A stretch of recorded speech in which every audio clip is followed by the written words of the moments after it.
Welcome to MSP Unplugged, episode number 53, Loving Services on Demand. I'm your host, Jeff Hallish. This is our live show where we discuss different ways to run your IT business, whether it's managed services, consulting, break fix, or anything in between. Let me introduce my co-host today.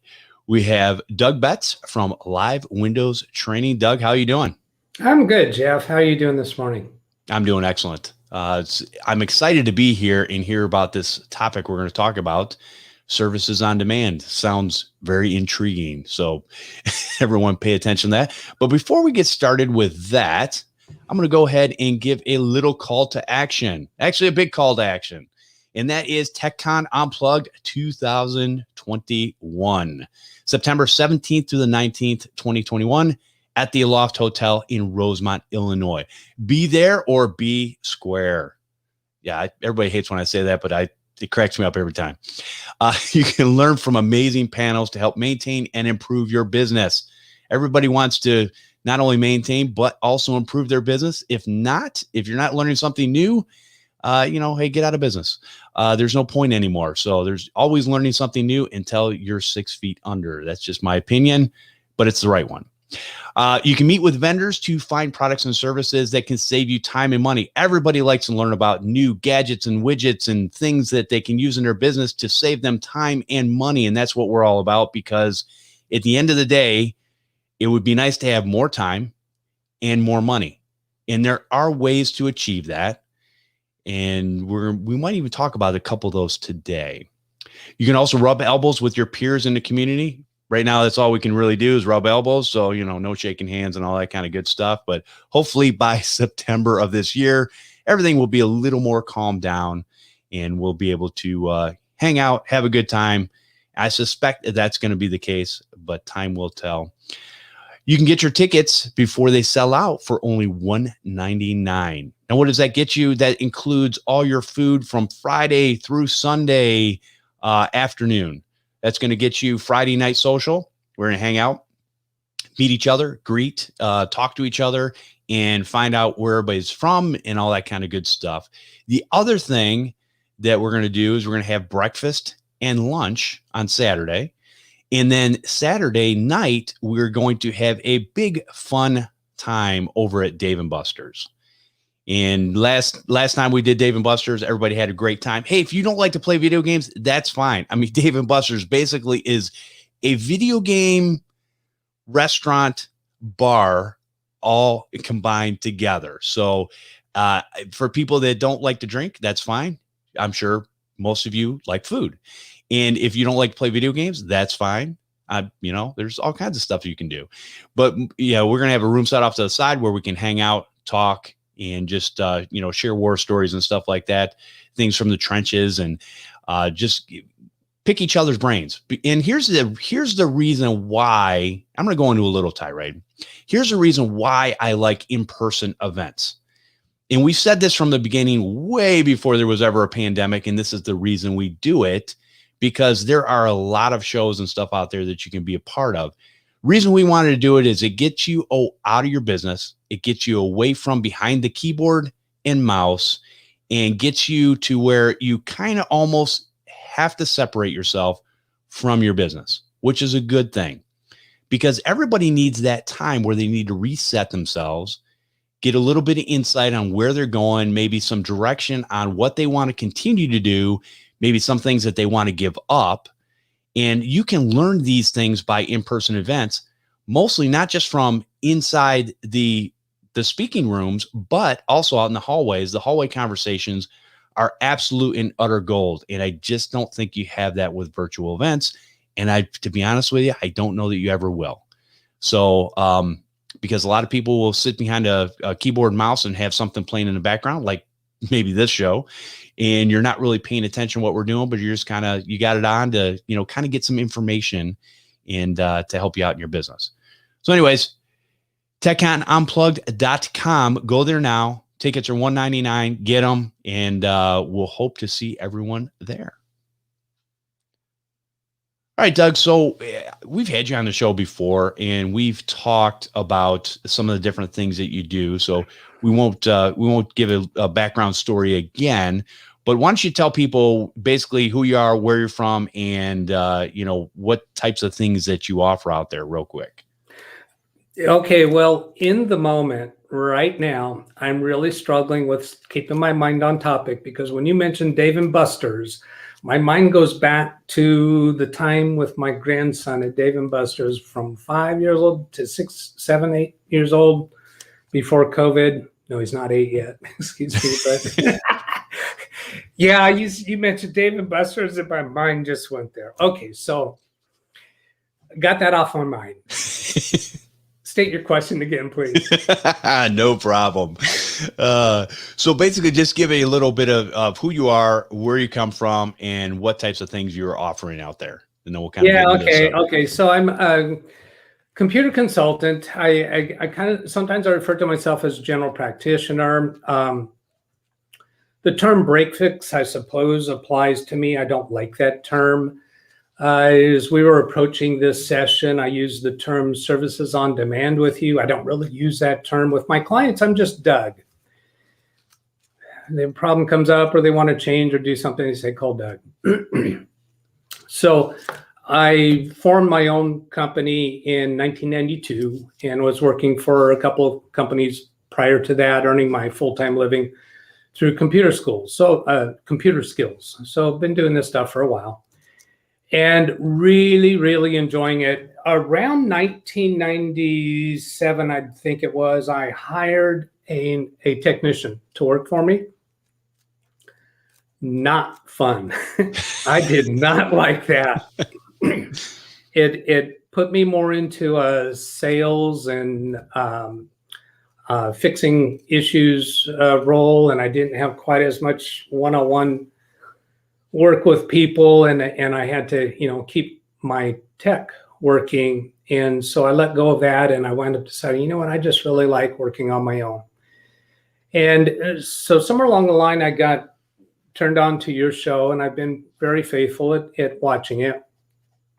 And in your introduction thing, you mentioned, well, I can't recite your wording, but you include break fix in there along with MSP, with your managed services. And a lot of the content that I see for the guests coming on your show are managed services, and a lot of time because they have some kind of a product or service to offer to MSPs. And so you don't get a lot of guests that as far as I can see, that are coming on talking about break fix or services on demand, whatever we want to call this thing we do.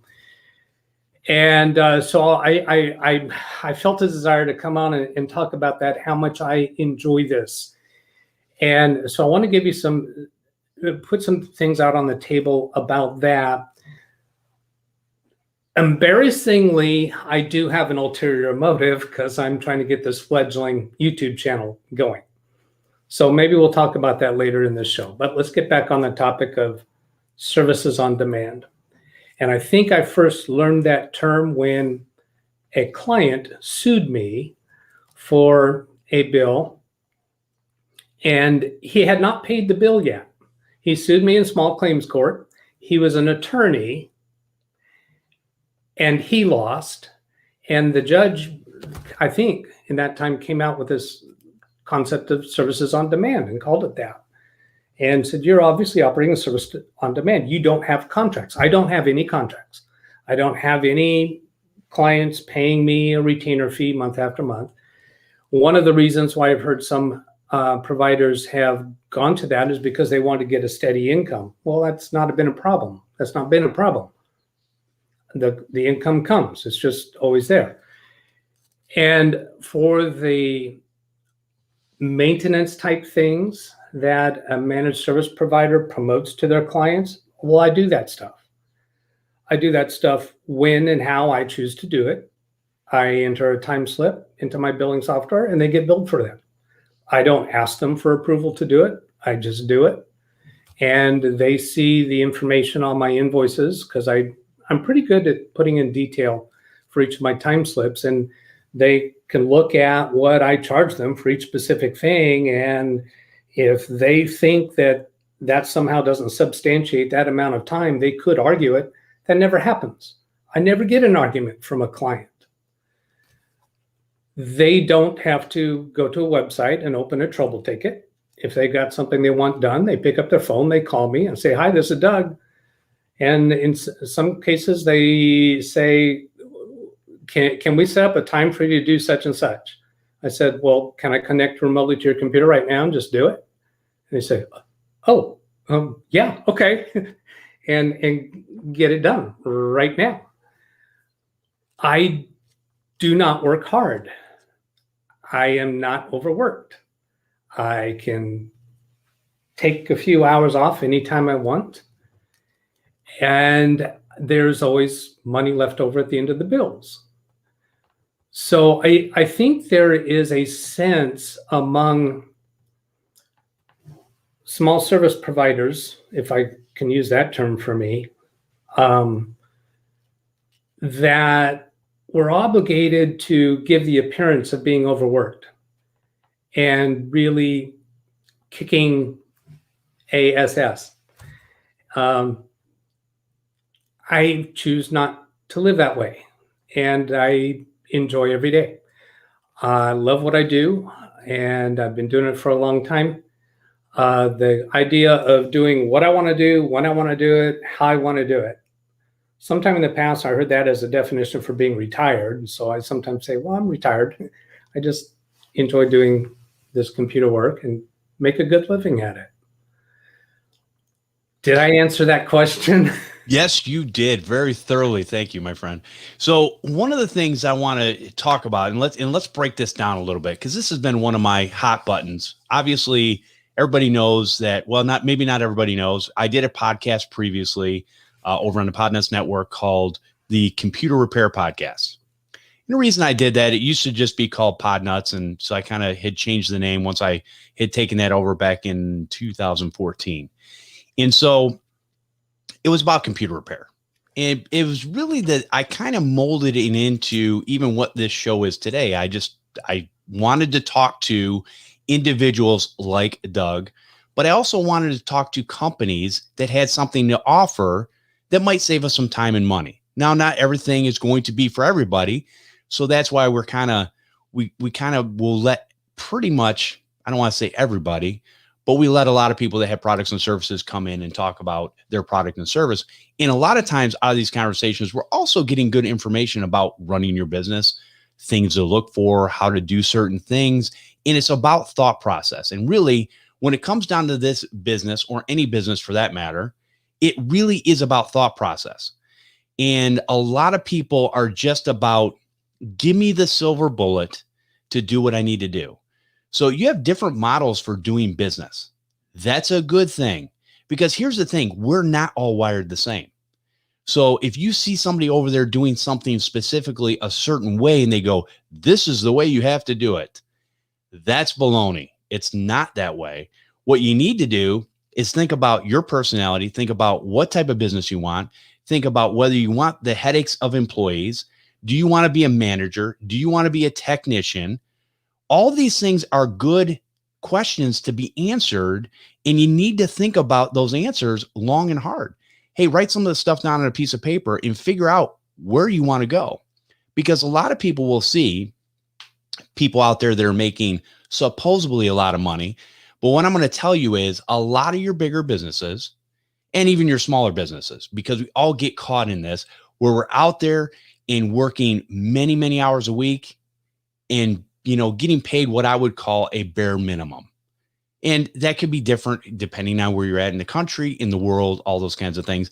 So it's going to be different. So I'm not going to put a dollar amount on that. But the thought process is, and what Doug was talking about is, he's comfortable. He's able to take care of his clients. A lot of times he's able to take care of his clients right then and there. That's always a good situation to be in. And so a lot of times we look at, hey, the more clients I get, the better it's going to be. Well, that's not exactly the truth, because a lot of times if you have a small amount of good clients that will take care of you and keep coming back to you because they know you can get the job done. The problem with most businesses, in my opinion, from what I've seen, and I'm not just talking in this industry, I'm just talking across the board. Usually a business gets to a certain size And the service of the individual that, taking care of your customer usually goes by the wayside. And I don't care who you are, because again, you're going to pay a help desk technician. And I'm not saying there's anything wrong with that, but unless they're really bought into the system that you're doing, a lot of times, hey, it's a 9-to-5 job. I'm going to come in, I'm going to answer the tickets. I'm going to go through the phone tree, whatever I got to do.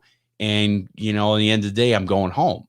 But they could care less about, the business growing and all that kind of stuff. So there's many, many things to think about that I think we need to think about in our businesses that, and Doug, you were talking before about, managed services. I don't even though really the whole reason I named the show MSP Unplugged, or actually Paco and I did, we sat down and there's two reasons.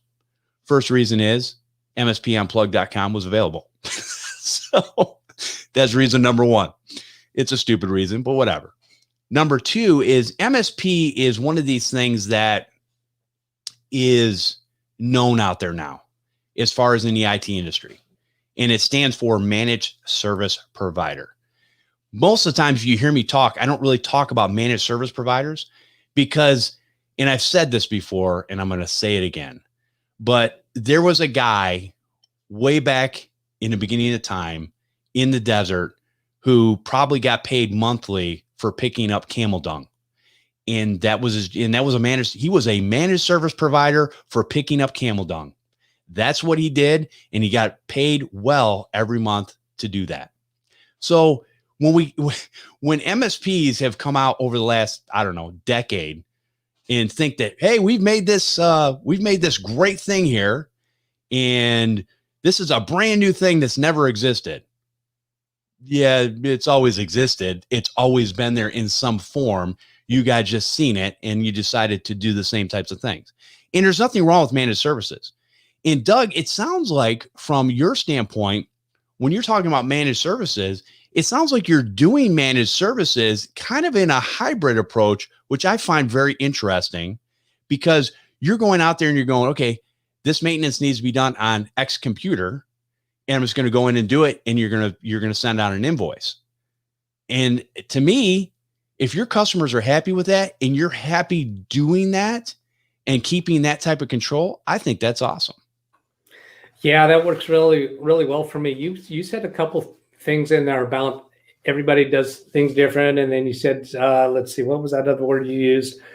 It escapes me right now, but I use the word fingerprint. Anybody's use of a computer outside of a very standardized corporate environment is unique. Their mix of software, how they do things. Some people will use the Cortana search field all the time, and other people think that nobody ever uses that. The way people interact with computers outside of the standardized corporate environment is very unique, and I think of it as a fingerprint. Well, I think the same thing is true about how individual computer consultants operate. The way I operate my business, if you look into the details, like behind the curtain that we'll talk about later, is different than any other individual service provider. And that may be true about MSPs too. When an employee moves from one MSP to another as a technician in one office, and then they work as a technician for another MSP, they may have to relearn how to do things because that MSP does things differently. And this idea about fingerprints, the way I do things are not necessarily the right way. Some of the things are the way I do them, they're the right way for me, and they're not the right way for other people. So this is really bringing up to the point, I think I just have to go right into the behind the curtain offering that I've got on my mind to make to the community. My primary focus right now is getting this YouTube channel off the ground. But on the side of that, I've got, I'm not sure, 20 or 30 videos, unlisted videos on my channel right now. They have 0 views because they're unlisted. But each of those videos are preceded with the letters BC. Stands for behind the curtain. The notion that I have there, being the age that I am, I'm feeling a desire to reach out to the newcomers to the field, the people who are very computer literate that think they would like to earn a living doing computer support work, or the small service providers like me that think maybe there's a better way I can do this accounting or taxes or invoicing or time slips. Those are the things that computer technicians aren't natural at. So this behind the curtain is videos of me doing my behind the scenes work. I have videos of me calculating and paying my sales tax. I have videos of me entering time slips. I have videos of me generating an invoice. I have videos of me depositing checks to my bank account. The behind the scenes business minutia. My idea for this is to make these available to the community, meaning people who are in the business or interested in being in the business, and make these videos available to them. I don't want to publish these on the internet because I don't blur things out. I'm exposing myself. I'm exposing my business. So the offering that I'm making here is for anybody watching your show. I'm not making this offer anywhere else at the moment. I don't have any intentions to, but anyone watching your show, send me an email to DougBetts at LiveWindowsTraining and let me know that you'd like to check out my behind the curtain videos. I will email in return links to the videos, or it might be a link to what do they call it? YouTube has this list kind of thing. Playlist. Playlist, yes. And those playlists will work for unlisted videos. If there's some interest in that, I mean, if there's 2 or 3 people that are interested in that, find those helpful, then I'll probably develop that further. And that's just a notion that I have about how to give back to the community and help young and struggling computer technicians who maybe want to go out on their own or even want to learn how to do computer support. That kind of thing might be of interest to them, because I didn't have that. That was not available to me. I had to figure that all out on my own. So that's the behind the curtain offering. That's cool. That's a great offering. I would encourage people to take advantage of that, because you don't get that most anywhere. And that would definitely be helpful to you. You know, it's funny when we talk about behind the curtain or the back office stuff, right? One of the things I look at now, I used to, long time ago, actually not that long ago, I used to make sure I had my taxes done by February 1st. I'd have all my W-2s and all my, 1099s and all that kind of stuff in, and I'd make sure I get it done. Nowadays, that's not the case. Actually, I usually wait till about April 15th because I don't feel like paying the taxes. But anyways, so that's an issue. But when we talk about, I've been doing my taxes the same way for years. I've always had a business, even way before I ever started in IT. I've done remodeling. I've done, rentals. I've done all kinds of stuff. And so I've always had some sort of corporation, LLC that I've worked out there. And so years ago, a good friend of mine became my tax accountant. And basically my taxes is really not that hard. It takes me probably, now again, you're only going to have the information that you decide to put in. So obviously, depending on how many tickets and stuff you're closing and all that kind of stuff, that's going to make a big deal. But I still use Excel spreadsheets for all my businesses. And because at the end of the day, my tax accountant has already put that stuff off to the side and put it into categories. So I categorize these things the same way using an Excel spreadsheet. When it's something that goes in that category, I put it in, it tallies it up. And at the end of the day, all I really care about, I send him everything, but it's the background sheet or the back sheet that has the totals. And those totals, plus my W-2s for my job and all the different other things that I have, he basically sends me a workbook. I've got it sitting on a shelf right now, ready to go. Just not that interested in doing it yet because I'm scared. But so I'm going to take that workbook, and it takes me about an hour to fill it out. It just takes some time. And I've got all my paperwork, and I just go in and I fill in the blanks. Now there's the stuff from last year.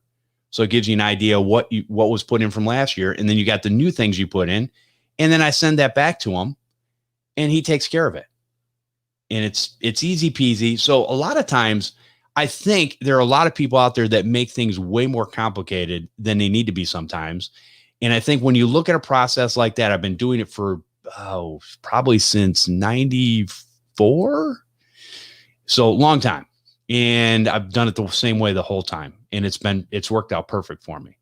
So everybody has other ways of doing things. I know a lot of people who have businesses that will do the shoebox. They got receipts, in a shoebox, and they take it to their accountant, they give it to their accountant, and they don't realize that if the accountant has to go through all that stuff and figure out all what's what, that costs way more money. So, you can, a little bit upfront, a little bit of work upfront will save you, money, time and money in the long run down the road. So those are things to think about too. So I like that, the back, the behind the curtain. That's great. So we're going to start. So from now on, I'm not going to call you Doug anymore. I'm going to call you the Wizard. and that actually goes a little bit further into the behind the curtain. The Wizard of Oz, yes, that's where I get the behind the curtain thing. But every time, like watching any YouTube show, if their camera accidentally pans off to the side, I'm looking over there. What else is around there? What's in the background? Or how do they do this or that? When Mike Smith, I watch his shows live every chance that I get, because his videos go a little bit longer into some of his behind the background stuff. A couple of weeks ago, he went through his Audacity audits and showed us what he does to edit the audio. Then, of course, sometimes he has his after shows of the music. But any of the background stuff, I just love. So behind the curtain just was a total fit for me. And because I'm a single person operator, I'm not accountable to my wife. I don't have a wife. I'm not accountable to anybody. So I decided, you know what? I don't mind showing myself. Now, going back to your thing about the taxes, I have a Microsoft Word document that is my steps for going through that process. So I don't even have to remember, how did I do it last year? I go, okay, I do this one first, and then I'll make changes to it to improve the process, to make it easier next year. And I'll do you one better for the procrastination point for doing taxes. I've been doing extended tax filings for many, many years. That means I do that paperwork in like September, October. I have to pay the taxes, pay an estimate for the taxes before that, but I delay that off even further. That's awesome. And it's all about making it easier, making it more streamlined. And so each time I go do the same process, not only will I just do the same process, but I'll see, is there a piece here I can make easier and quicker and simpler? And Doug, I want to go back to something you said before I forget.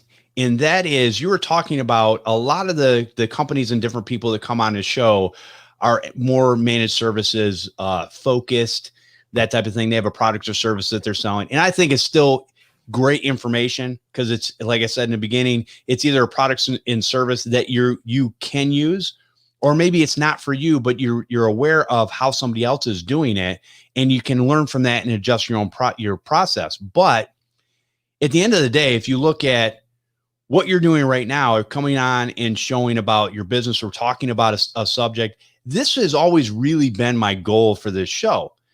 The one problem with that, and it would be a perfect plan if it wasn't for one thing, and that one thing, unfortunately, is people. So, because for whatever reason, I think people fall into one of two categories. They want to come on the show and maybe they think they don't have time, which, at the end of the day, we can all adjust our time a little bit to come on, and do something for an hour. I believe that one time a year or whatever. And the other people fall into this category of, well, I don't really have anything to share. I don't really know as much as you know. I get told that all the time. Guys and gals, I'm sitting here in front of you telling you right now, I am not that smart. I don't know. I like putting information out, so I do it, but I'm not that smart. You people out there have a lot more smarts when it comes to running businesses, different processes, things that you do in your business. And so what I'm going to say is I want to hear from you all. And that's really the reason we do this show. Our plan was we put up a Calendly link and we thought, oh, great. Now we got a Calendly link. There's no back and forth trying to find a day. Here's our set day and time. And it might not work for everybody. And we get that. And people can go in, they can click the link. It's in our Facebook group. It's, it's been sent out in newsletters, whatever. You can go in there and you can click the link and you can, get a day that you're going to come on. And generally we get very few. So we put it out there periodically. We talk about it. And I'm talking about it again on this show because if you want to come share information about how you do business, I guarantee you there's things that you do that I don't know. And I'm more than happy to sit down and listen to somebody that's going to tell me a process, or, hey, we can just talk about, maybe we can brainstorm together to figure out, well, I'm doing this. And sometimes we can look at things from the outside and go, that might work, but you also might want to think about this. Maybe make just a little tweak to that. And a lot of times when you do that, people will come back to you and go, oh man, that was gold. I really, really appreciate that. That was awesome. And it's helped them in their business. So at the end of the day, we're kind of like, what Doug does with the Windows Live training and helping new technicians out and all that kind of stuff. We're doing the same thing. We want people to become involved. We want to hear other people's voice. And I know, hey, you know what? Worst case scenario, let's say you want to come on the show and you don't want to show your video for whatever reason. That's perfectly fine. But at the end of the day, I think most people, they like to sit down and see people, even though it's just talking heads, talking about a subject that they're interested in. And I guarantee you, everybody's going to have something that they can share. And we've had people that have come on periodically and they'll come on and share things about their business and it helps other people, which is good. So I just want to put that out there because I want to make sure that this is probably one of the only podcasts in the world that you can come on with a very low barrier to entry. Let me talk a little bit about the MSP shows that you do and point out to you, I watch every one of them through and pay attention.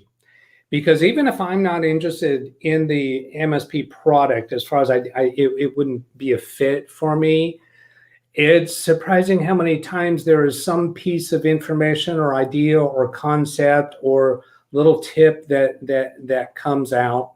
So I want to let you know, I watch them all the way through and make a point of it every week, whether I get to watch live or not. And I also want to give an acknowledgement to the MSP companies as a practice, as a style of business, high level of respect.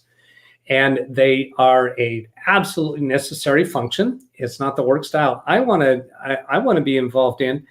But the ways that they accomplish what they do, I think is amazing, and especially for large institutions, absolutely critical. But another thing for the business owner of an MSP, I have to think that they don't get to get their hands on quite so closely with clients, and maybe that's okay with them. Maybe they enjoy running the business. I have managed businesses before, and I just didn't enjoy that. But what I was really getting at here is they build up an MSP service, and then they can sell that. And I've heard stories. Oh my gosh, I'm never going to be able to sell my business. I'm never going to get the big payday off of that. So that's one of the downsides of choosing to do this style of business. And I just felt I wanted to put that out there, the high level of respect for MSP, the appreciation for them. They what awesome I'm not hearing the right word. When I look at the guys that are running those types of businesses, I'm just going, oh, wow. I'm impressed with them. I'm impressed with them. It's not a lifestyle I want, but I am impressed with them. And that's the wonderful thing about doing business, because you can do it any way you want. And there is no one size fits all. And so you've got, and here's the thing. At the end of the day, let's talk about that a little bit. Yes, both businesses are absolutely legitimate. There was an individual I got interviewed for a magazine a couple years ago, whatever, and I was talking to the interviewer, and we were talking about a guy that he knew that basically was running a residential break fix, if you want to call it that. We're getting to that in a minute. So that's another thing, another pet peeve of mine. But this break fix model, and his gross revenue was $1 million by himself. So Impressive. Yeah, I want to see the behind the curtain. Exactly. And so I think there's different ways of doing business. And I know, Doug, there was a guy from, I'll say he was out in Las Vegas, and I can't recall his name right now. He would know. I don't know if he still listens to the show or not. But anyways, I've had him on the show a couple times in the past, and he talked about, he did the same kind of a similar thing to you, where he would every 3 months, he would schedule something. He would put it on a calendar to go in and do a remote cleanup session for his clients. So he was doing a managed service hybrid, but he kind of set it in the calendar. He'd go in, he'd get that stuff done, and they paid. He would send out an invoice and he'd get paid every time. So he did have a residual income to a certain extent. He didn't have a contract. And there are people that run without contracts. And I know some people say that's dangerous. Listen, running a business is dangerous. I'm just going to be honest with you. Doug, let's go back to that story, if you don't mind sharing.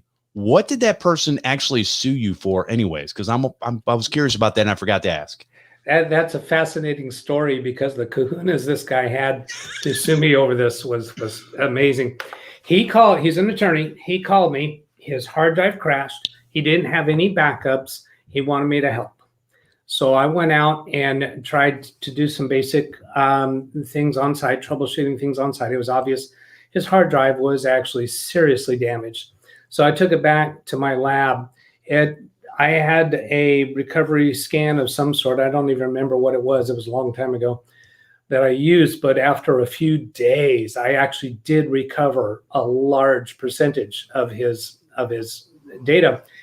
And then I took it back to make it accessible to his other computer that he had.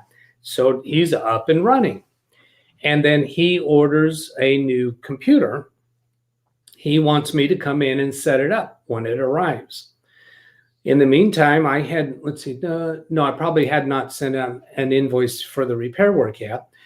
He gives me a call on my cell phone. I remember the specific part of the freeway that I was driving on when I received the call.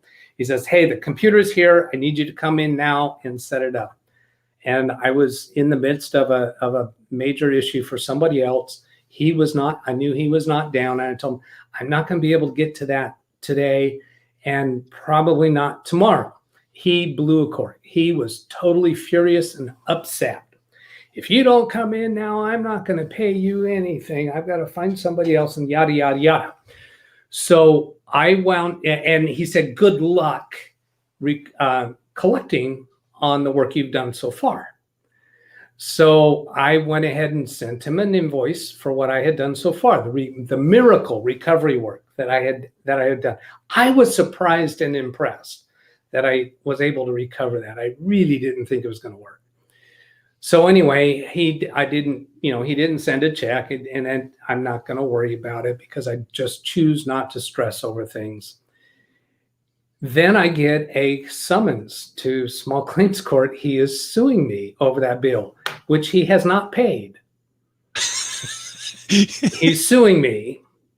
And so we go into court, and the thing that he's suing me for is that he says that we had a verbal contract for this whole chunk of work, which included setting up the new computer. And since I didn't set up the new computer, he didn't owe me for any of it, was his claim.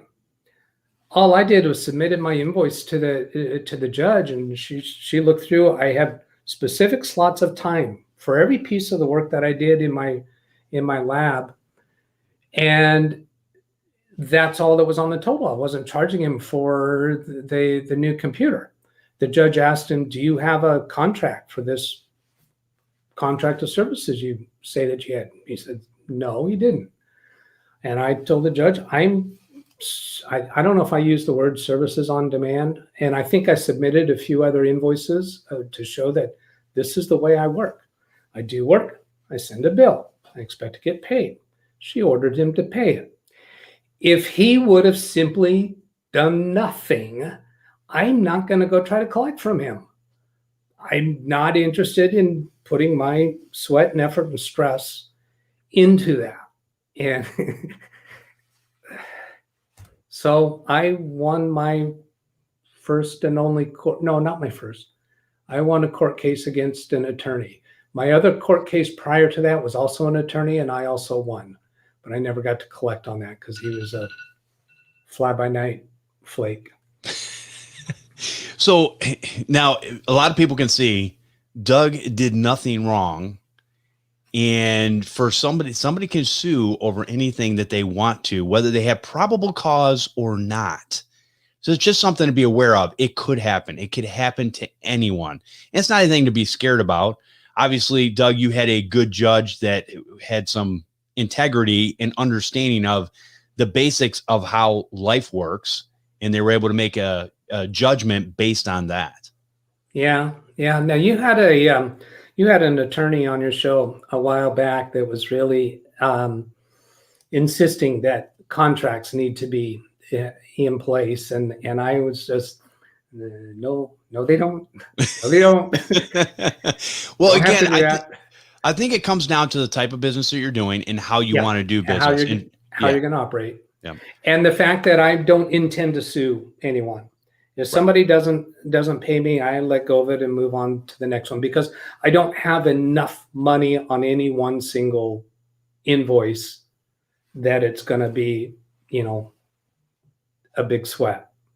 Yeah, and you write it against your income anyway, so it counts as a loss. I'm the same way. I've always been that way. I'm like, a few $100 invoice, I am not going to waste my time, effort, or anything chasing. Now, there are companies out there that obviously are doing a lot more invoices. You bigger companies that, yeah, if 10% of your customers aren't paying, yeah, that's something different. But because you're a big company, you're going to have people on staff that's all they deal with. Yeah, and that's all they're going. And there's definitely environments where contracts are important. They need to be there. They need to be, done correctly.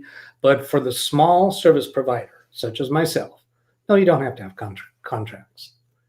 And when I have my onboarding of a new client, I've had this happen where somebody will call me and they want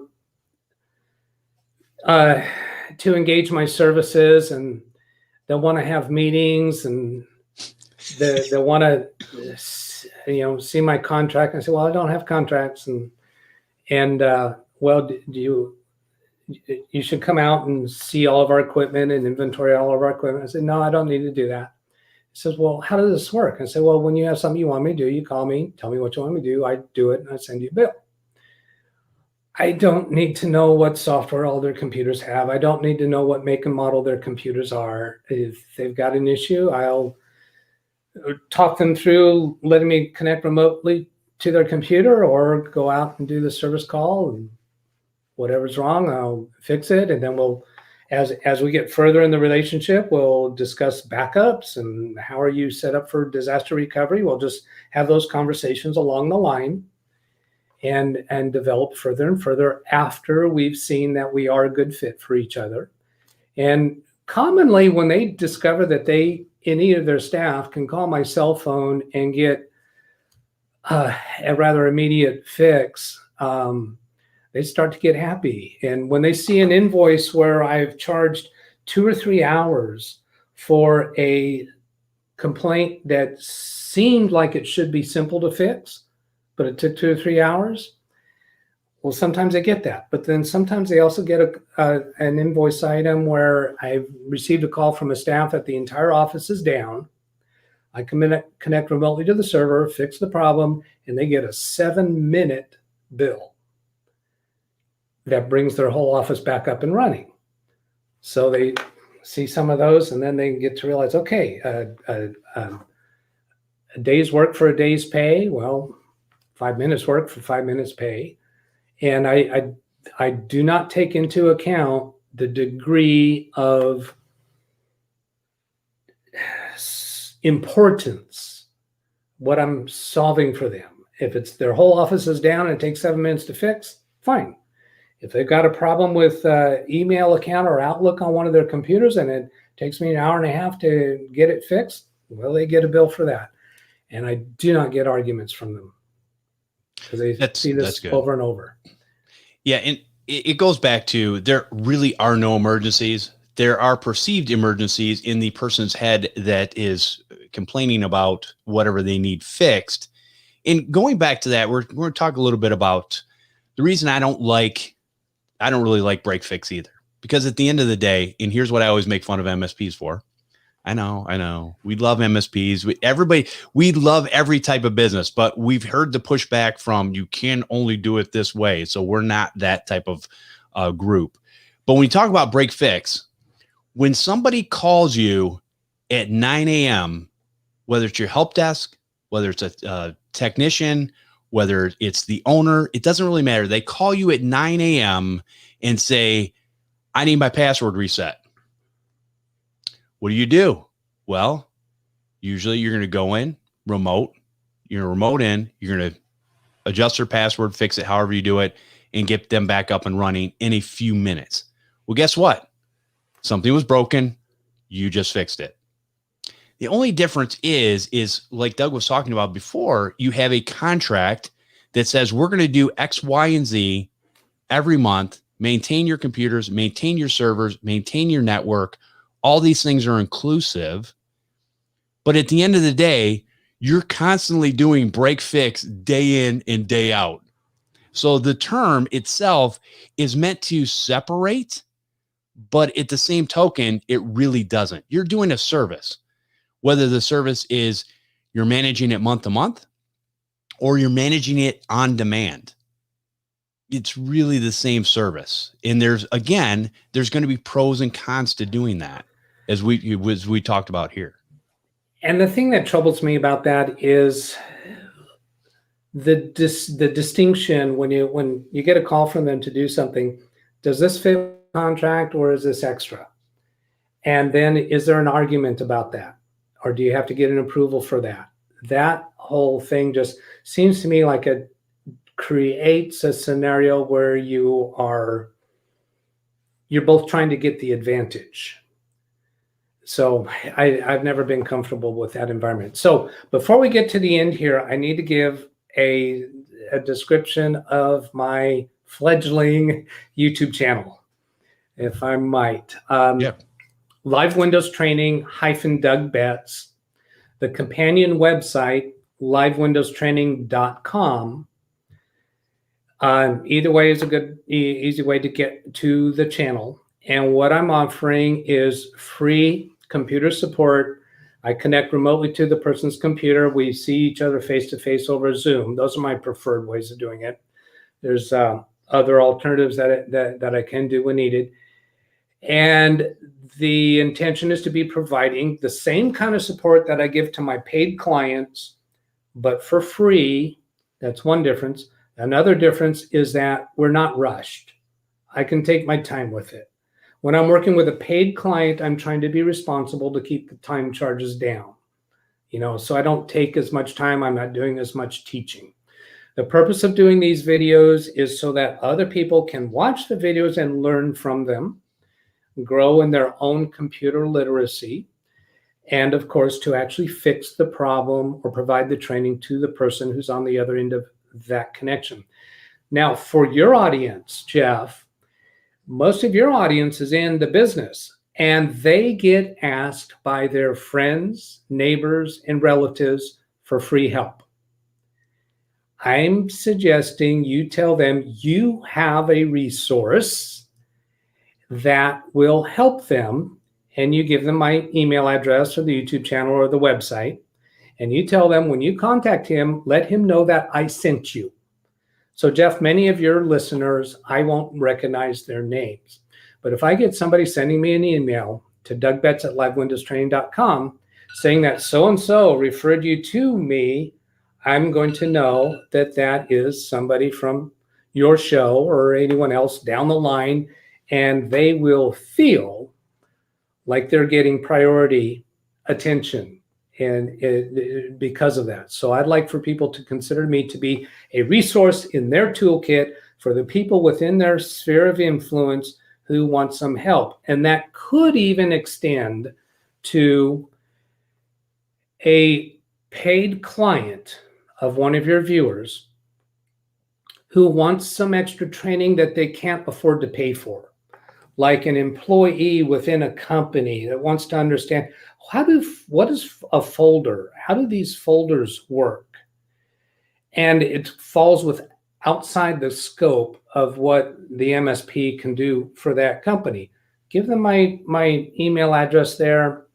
Have them say that you sent them to me for training on this issue. They get the free training. You as an MSP, Jeff's viewers, as an MSP, you get the feather in your cap of being able to provide an extra resource to your clients. I like it. Very cool. Well, thank you. Thank you for that, Doug. I appreciate that. So let's go ahead and we're going to take a quick break, and then we're going to gather our final thoughts and before we get on out of here. But if you'd like to support this show, I encourage you to go over to patreon.com/MSP Unplugged. And I want to thank those that continuously support us. We appreciate that. And I will tell you that what that does get you, it's about $1 a show. We do 4 or 5 shows a month. It's going to get you into the super secret Facebook group that we're using right now to pull people together and get information, to get information out there that maybe you have a question, or maybe you just want to run some ideas and you want a nice, safe environment where you're treated respectfully. And that's all we allow in this group is people that are respectful to each other. Hey, everybody's allowed to have opinions. That's fine. And there are many different ways of doing business, but a lot of times you'll get good answers on what needs to be answered. So it's another resource out there that can also help you, as you're running your day-to-day business. Whether you're brand new, you've been doing this for, well over 20 years, we can always learn something new. We've got 158 people in that group right now. And it's been a great group. Questions are answered, questions are asked, questions are answered in a respectful manner, and people are getting good answers, at least a way to look at something or a direction to go in order to make their lives better. Again, I think back in the day, Doug, you and I can attribute to this. You're basically out there as a, one person on an island by yourself, nobody around to help you. And with the wonderful internet and all the things we have available to ourselves today, there's almost too much, but we have some great resources that people can learn from and continue to grow their business and maybe avoid some of the mistakes that we made, because a lot of them we had to go through the gambit of what we did and go, yeah, that's not going to work, or maybe this is going to work. And so a lot of times you can get different perspectives from different people. Again, different walks of life, different areas, different regions, all that kind of stuff. So definitely makes it worthwhile. So anyways, patreon.com/MSP Unplugged, and just follow the instructions once you sign up, and we'll get you into that group. All right. So let's talk a little bit about any other things that we've talked about your YouTube channel and the wonderful offer you've offered the viewers today. And that's awesome. We talked about your behind the curtain videos that people can learn from, which again, you're not going to get that in a lot of different places. So that's definitely a resource I would tap into personally, get some ideas of how Doug's doing it. And we kind of talked about break fix on demand service, services on demand. We talked about managed services and kind of the differences and different ways to look at things, how you do your business, which I think is great. And, there's definitely room in the industry for everyone. So I think, is there any other subjects or things that we haven't touched on today when it talks about, services on demand, or anything that you wanted to add? Yeah, two things. One is with my Live Windows Training-DougBetts YouTube channel, the website LiveWindowsTraining.com. When you're participating in a YouTube live stream and you see in the chat, you're participating in the chat window, a lot of times I see somebody ask a question that just needs interaction. You can't just give a straight, simple answer. I want to suggest and request, when you see that in a chat window, give them a suggestion. Hey, send an email, DougBetts@LiveWindowsTraining.com. He can help you directly with this. That is another thing that you can do. As a technician, when you come up across a problem that you're having difficulty with, and it's something that you can participate with me in the YouTube live stream, send me an email. Let me get that documented, where we will talk about it and show it on the screen, so that we're creating a video that is now out there for other people in the comments to give possible answers to. Because I've gone many times to these websites where you can ask technical questions and get answers or help from volunteers on that particular website, and it just doesn't get anywhere because they can't see the problem and they can't explore the problem. It's, you send a message, somebody else a day later sends a message back, somebody else a day later sends a message back, and it takes a long time to try to get anywhere. And a lot of times it just doesn't produce results. So that's another resource that I would like to be. So those two comments was actually the first of the two in things. The second of the two in things: find ways to reduce your stress. Whatever your job is, whether you're in computer tech work or even if it's in your personal life, this is something I've done for a long time. Identify sources of stress in your life, in your work, and focus on that. Is there a way that I can reduce the impact of this stress or eliminate that? And that will pay off big dividends down the road for you. That's great advice. Thank you so much, Doug. I appreciate you coming out today. The only things I have to say, I'm going to kind of reiterate a little bit. You have to take time. I'm going to kind of go a little bit deeper into weeds. You got to kind of take time for yourself.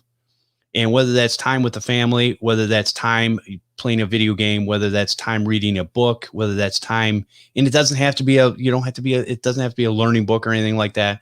You can read a fictional book, just something that entertains you, watching a movie, watching a TV show, whatever that might be.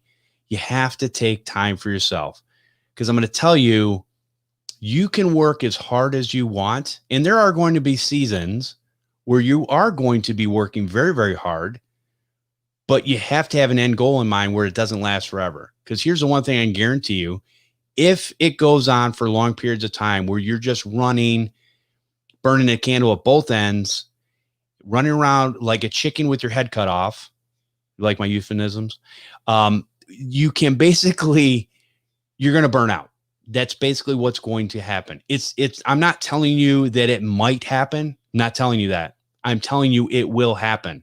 It is a 100% guarantee.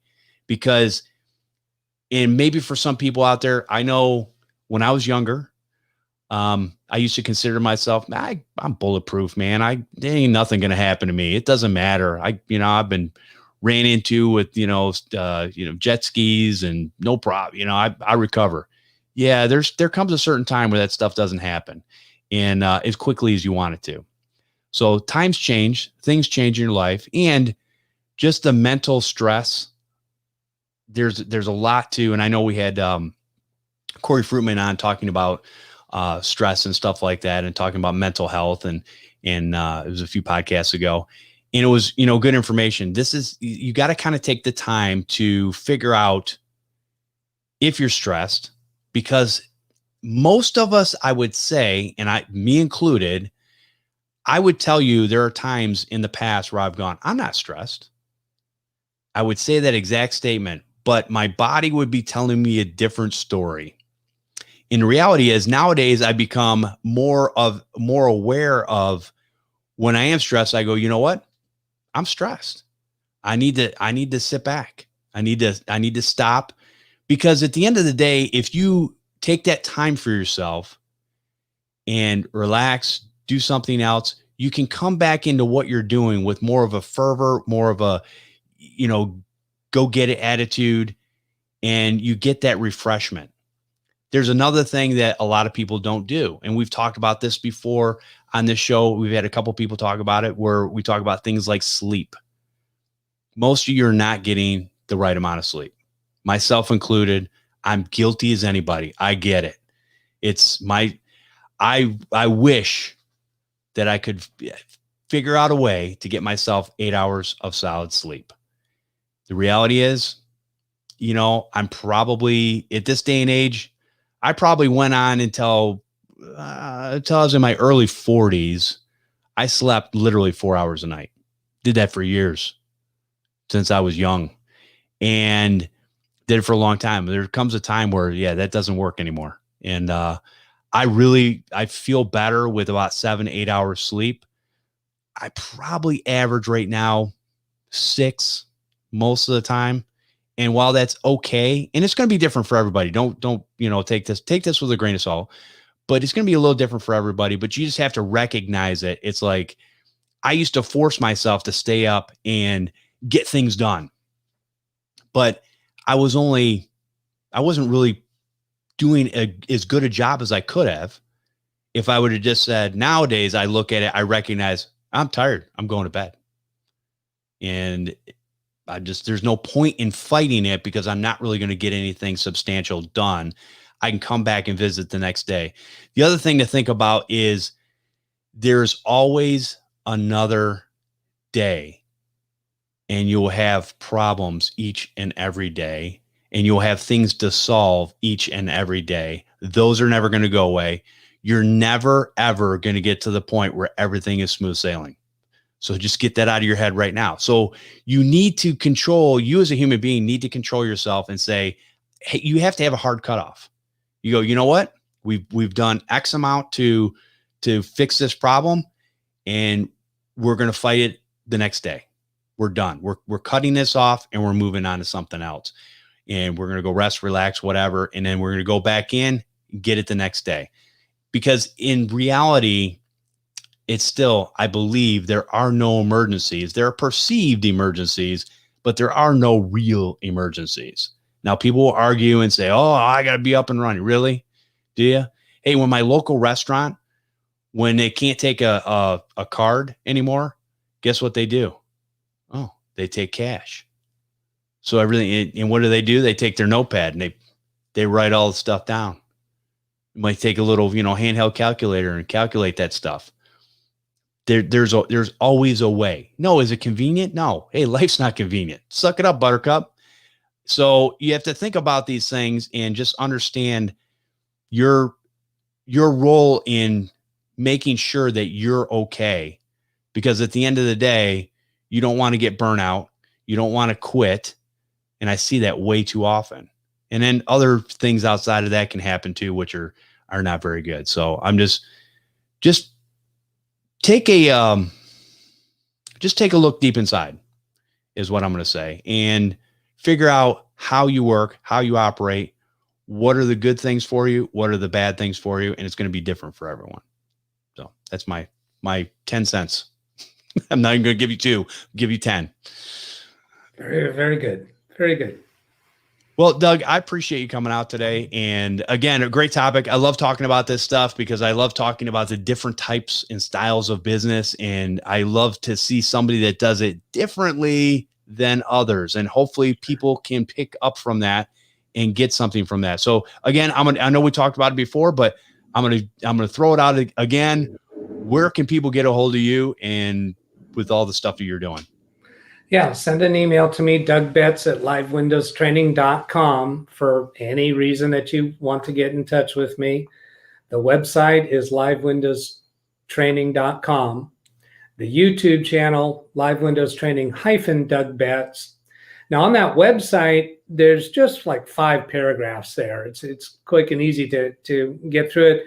In the first paragraph, there's a link to my YouTube channel. So that takes you straight to all the videos that are on my channel. So that's even an easier way to get to it than doing the search through YouTube itself. Okay. So that's awesome. it. Very cool. Well, thank you again for coming out, and definitely appreciate this. And hopefully we'll have you back when you get something else you want to talk about and share with the audience. I look forward to that, Jeff. Thank you so much. You can come join us every Friday at noon Eastern Standard Time. And you can watch live or hang out in the chat room over on youtube.com/MSP Unplugged. Subscribe and hit that notification button so you never miss an episode. I probably should say that earlier in the show, but you know the deal. Hey, just do it. People are doing it all the time. It's the new thing. It's what all the kids are doing. Yep. Subscribe and hit that notification bell. Anyways, you can also use your favorite podcasting app to take us with you wherever you go, in the car, washing the dishes, mowing the lawn when we get warmer weather, all those types of things that you maybe riding a bike, whatever. You can have us on demand all the time, whenever it is convenient for you.